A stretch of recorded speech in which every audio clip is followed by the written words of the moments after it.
তো শুভ দুপুর বন্ধুরা, এই যে খেতে বসে পড়লাম। আর এখানে ভাত বেড়ে নিয়েছি প্রতিদিনের মতো, সাথে নিয়েছি লেবু।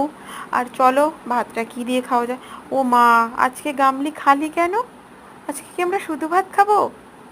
না না, শুধু ভাত কি খাওয়া যায়? এই যে এখানেই আছে ভাতটা দিয়ে খাওয়ার জন্য। ও মা, এটা কি উকি মারছে লাল লাল মতো না?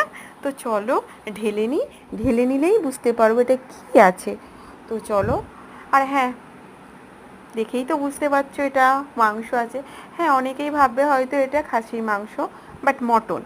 তো আমরা মটন কোথা থেকে খাবো বলো, আমরা তো আর এত বড় লোক না। হ্যাঁ, আজকে ইচ্ছা করেছিল একটু দেশি চিকেন খাবার, তো ওই অল্প করে একটু আনা হয়েছিল দেশি চিকেন। এই তো বুঝতেই পারছো, ছোট ছোট টুকরো একটু একটু। তো চলো এটা দিয়ে আজকে ভাত খাবো, কি আর করব। তো চলো ভাত খাওয়া দাওয়া করে নিই। ভিডিওটা কেমন লাগলো?